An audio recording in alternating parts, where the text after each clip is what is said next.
الحمد لله رب العالمين اللهم صل على محمد وعلى آل محمد كما صليت على إبراهيم وعلى آل إبراهيم إنك حميد مجيد اللهم بارك على محمد وعلى آل محمد كما باركت على إبراهيم وعلى آل إبراهيم إنك حميد مجيد أما بعد فقد قال الله تبارك وتعالى في القرآن المجيد أعوذ بالله من الشيطان الرجيم بسم الله الرحمن الرحيم كلوا واشربوا هنيئا بما كنتم تعملون وقال تعالى كلوا واشربوا هنيئا بما أسلفتم في الأيام الخالية صدق الله العظيم وقد صدق رسوله النبي الكريم ونحن على ذلك لمن الشاهدين والشاكرين والحمد لله رب العالمين.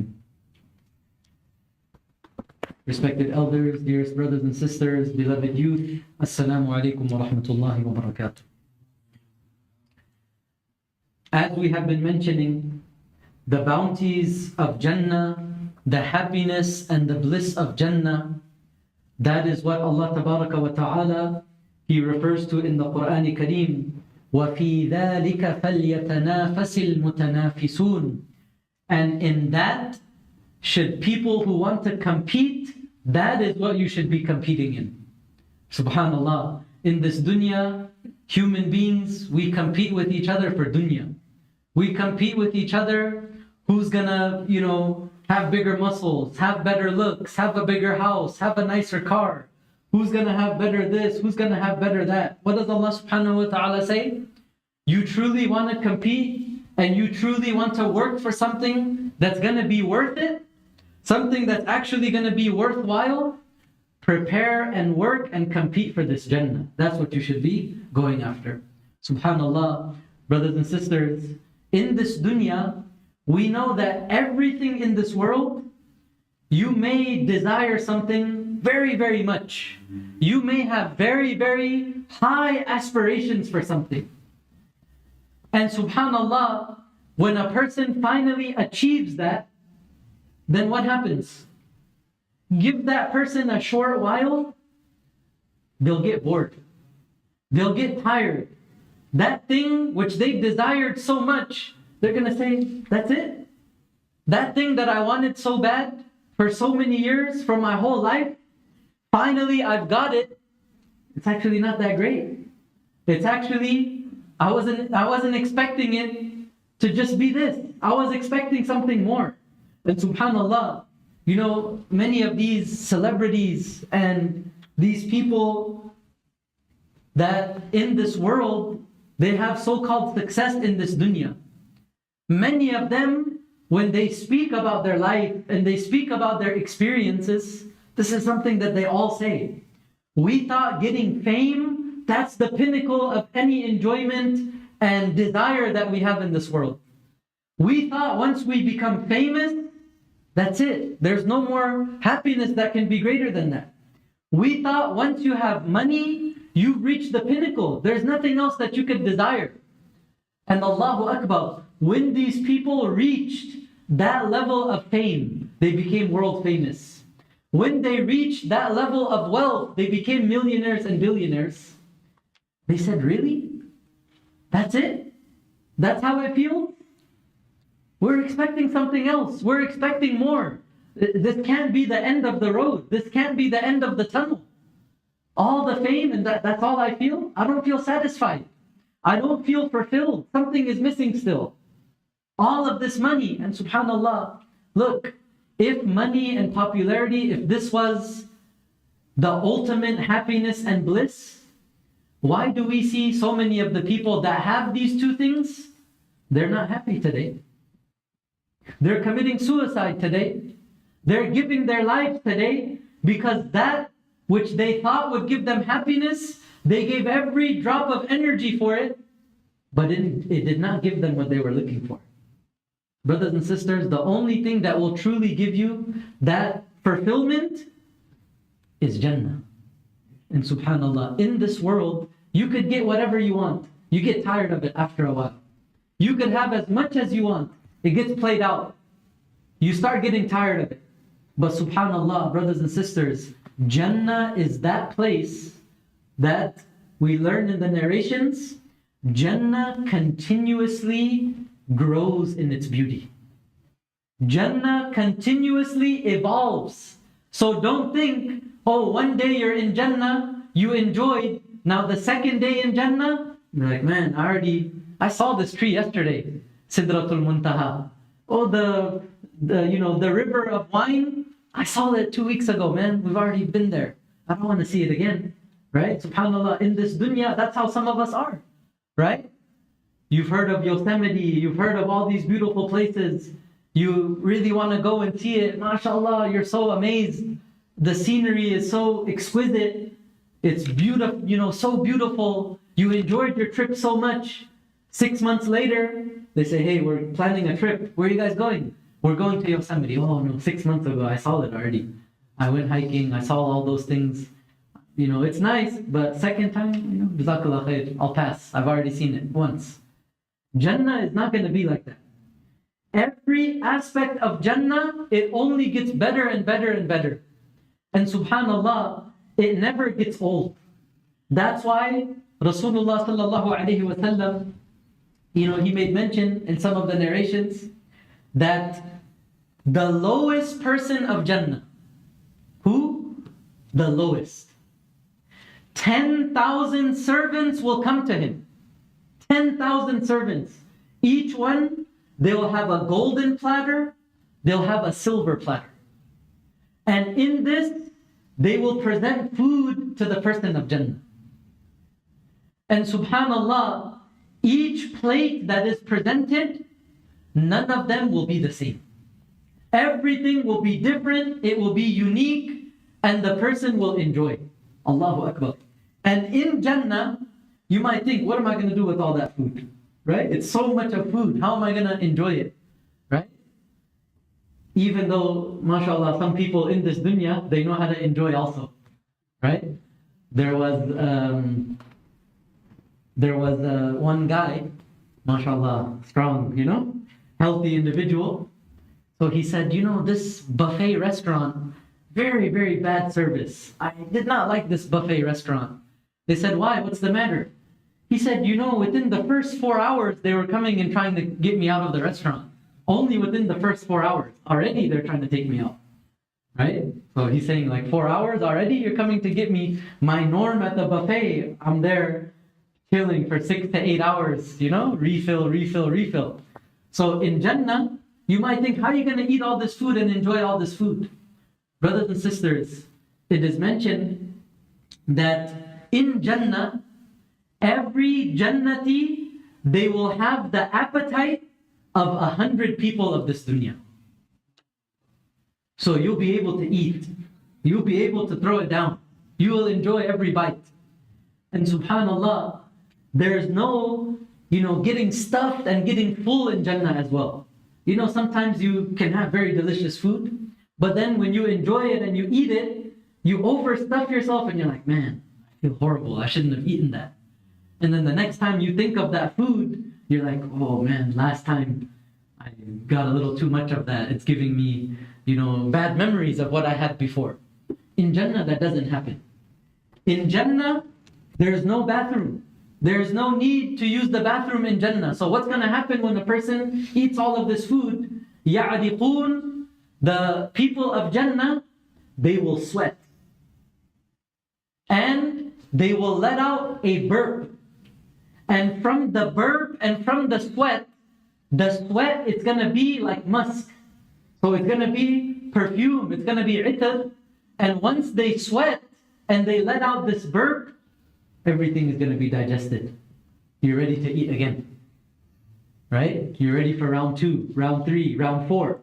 So the food of Jannah, it is complete bliss and enjoyment and happiness for the people of Jannah. You never get bored of it. You never get tired of it. There's always varieties and many different types of food that the believers will be blessed with in Jannah.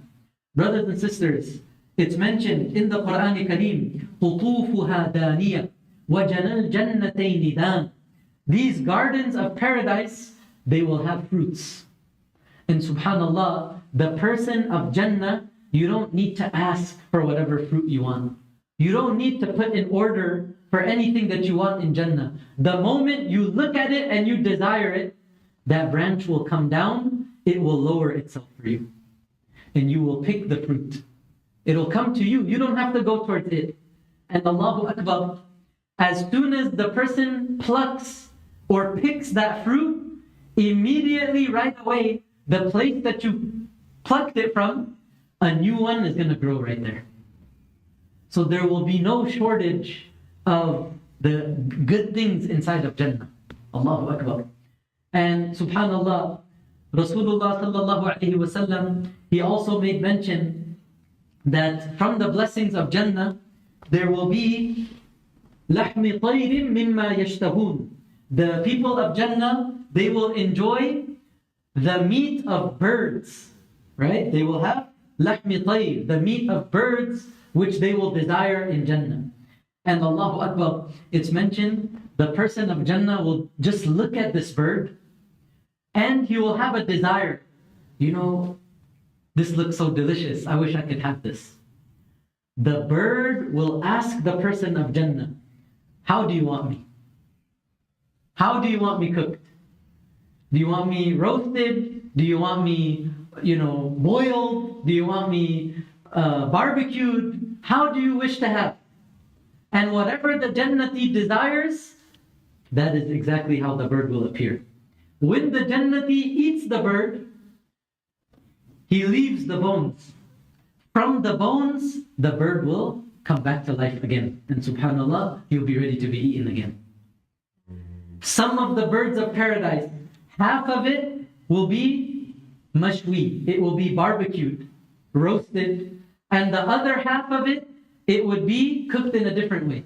Whatever the Jannati, the person of Jannah, whatever they desire, that is exactly how Jannah's bounties will be presented to the people of Jannah. And subhanallah, the fruits of Jannah, يُشْبِهُ بَعْضُهُ بَعْضًا لَكِنْ إِنَّمَا فِي الْإِسْمِ. The fruits of paradise, they will resemble one another, but only in appearance and only in name. وَيَخْتَلِفُ الطُّعْمُ. The taste of every fruit, it will be different. Subhanallah. So every time you eat fruit in Jannah, it's going to be a unique experience to that time. And Allahu Akbar. The reason why, some of the Mufassirin make mention, why will the fruits of paradise resemble the fruits of this dunya? Apple will look like an apple, the mango will look like a mango, the pomegranate will look like a pomegranate. Allah could have made new fruits. You've never seen this type of fruit before. It's just completely new. Why did Allah keep the same physical structure as the fruits of this dunya? The Mufassirin make mention, the reason why is so that when you eat the mango of paradise, your mind is thinking of the mango of this dunya.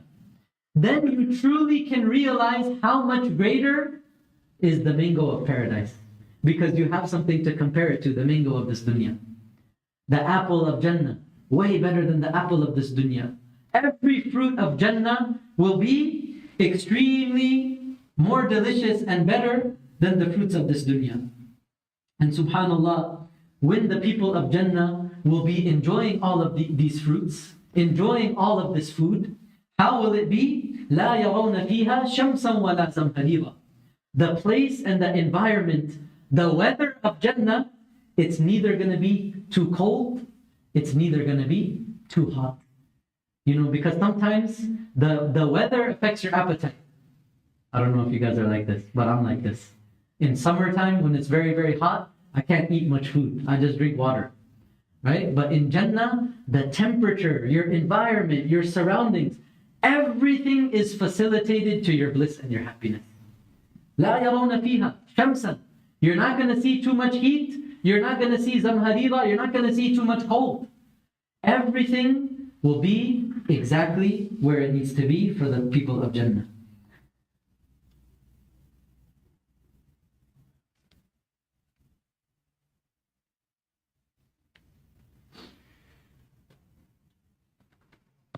So We were supposed to do also the clothing and the adornments of the people of Jannah. Inshallah, we will leave that for tomorrow night.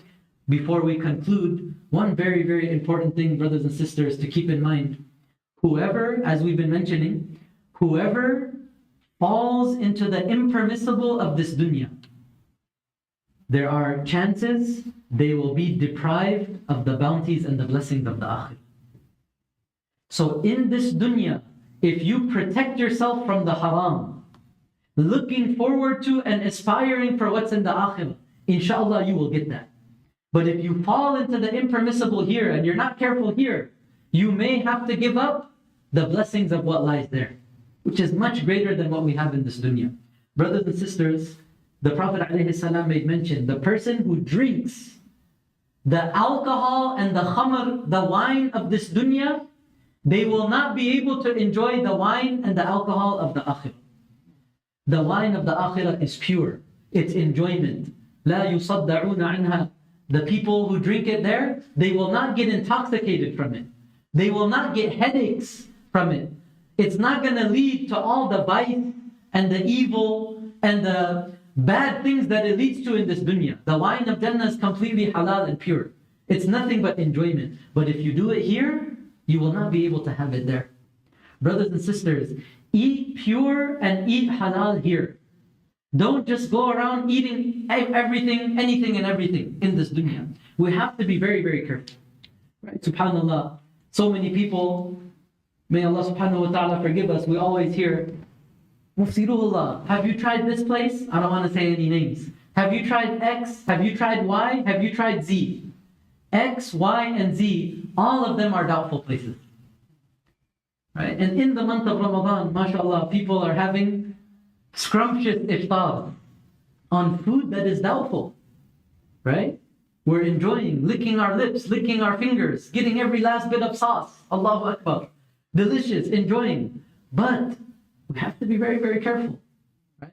How long are we going to just say, oh, if it's a Muslim and they say it's halal, then eat it, no problem. Right? We should have good opinions of Muslims. Brothers and sisters, we should have good opinions of Muslims.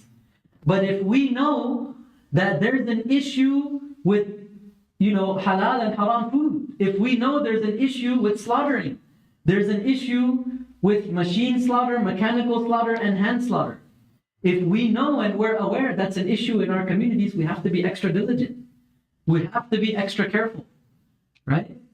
If you are investing your money somewhere, if you are opening a bank account somewhere, and the person tells you something that you're kind of doubtful about, are you going to say, it's okay, just give him all your information. Any bad thing that happens, it's on him, it's not on you. You wouldn't give your account info to someone who looks sketchy. You wouldn't give, input your information in some app that looks sketchy and dodgy. It looks like it's a scam. You're going to do your due diligence. You're going to be careful, right? More important than your money is this sacred body that Allah subhanahu wa ta'ala has given us. We have to be very, very careful, brothers and sisters. The Prophet alayhi salam, I want us to imagine and think about this. His blessed grandson, Hassan or Hussein, radiyallahu anhum ajma'een, one of them, small child. And when it's a kid, sometimes, even if it's a bad thing, you're like, man, the kid is happy, there's a smile on his face, I feel bad to take it away from him. Right? You feel bad to take away something from an innocent kid. The family of Rasulullah sallallahu alaihi wasallam, they were not allowed to have sadaqah. They were not allowed to have zakat. So one time, the dates which were collected from zakat, they were sitting somewhere, and one of the grandkids of the Prophet alayhi salam, Hassan or Hussein, he took one of these dates. He's a small toddler running around. He took one of these dates and he ate it. He put it in his mouth. When the Prophet ﷺ saw that he has something in his mouth, oh no, the pile of dates is there, maybe it's one of those dates. He quickly grabbed his grandson, radiallahu anhu, opened his mouth, looked inside, saw that it's a date from the sadaqah, and he took it out from the mouth of his grandson, radiallahu anhu. Can you imagine? That happiness when your grandchild, your son, your daughter, any little cute baby is enjoying some food and they're smiling and they're so happy.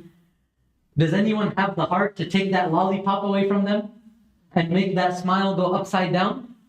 It hurts, it's hard, it's difficult, it's painful to see that child go through that. But the Prophet ﷺ did this for his own grandchildren, being careful and cautious. Not even a single date of something which is unlawful should enter the body of my grandson. And you know, think about this. This is a child who's not even responsible for the laws of Islam at this point.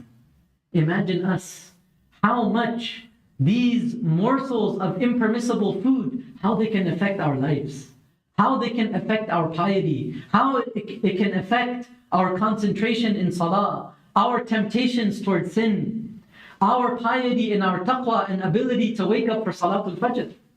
Sometimes we think it's all about the alarms. Sometimes we think it's all, oh, physically I'm sick and it's this and it's that. No, a lot of times it's the spiritual impact of what we've been eating. So very, very important, brothers and sisters. Don't think that you have to eat at every restaurant.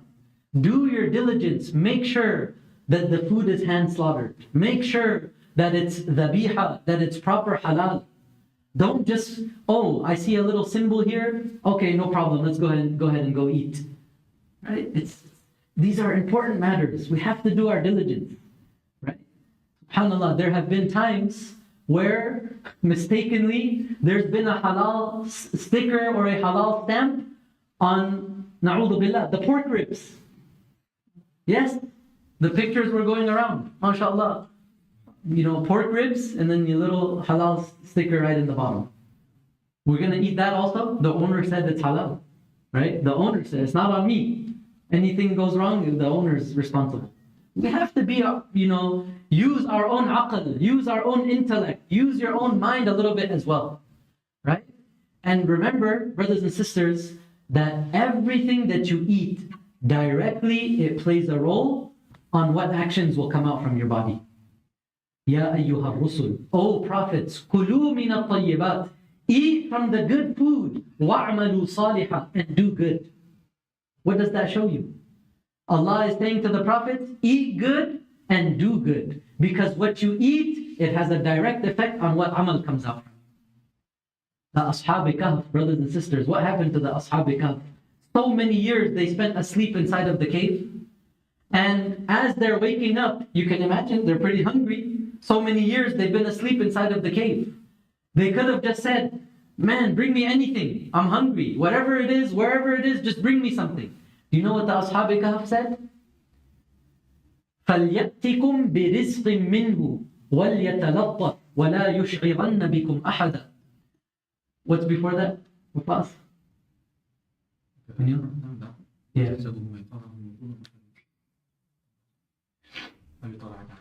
لو اطلعت عليهم لوليت منهم فرارا ولملئت منهم رعبا وكذلك بعثناهم ليتساءلوا بينهم قال قائل منهم كم لبثتم قالوا لبثنا يوما أو بعض يوم قالوا ربكم أعلم بما لبثتم فبعثوا أحدكم بورقكم هذه إلى المدينة فلينظر أيها أزكى طعاما. Take this coin, go to the marketplace, don't just bring me anything. Don't bring me what's cheapest. Don't bring me what market comes first to your eye. أزكى طعاما. What is the most pure of food, that is what you come back with. There's a secret. This Ashab-i Kahf, what made them Ashab-i Kahf? What made them so pious? This type of mentality and this type of mindset. Brothers and sisters, be diligent about our food here. Inshallah, we will enjoy the food of the paradise. SubhanAllah, in this country, there are people that for years they did not eat meat.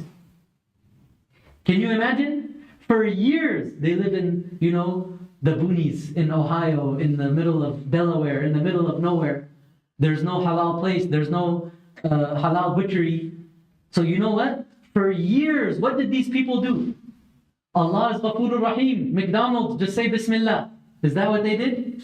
Find a logo somewhere and the rest is on them. No. For years, they ate vegetables. For years, they went on a vegetarian diet until they could get access to proper meat. SubhanAllah. So this is very, very important for us, brothers and sisters. Eat good, eat clean, eat from the tayyibat in this dunya, And remember, inshallah, the day will come that we will be able to enjoy from the good food of the akhirah. May Allah subhanahu wa ta'ala bless us all. Jazakumullahu khairan. Wassalamu alaikum wa rahmatullahi.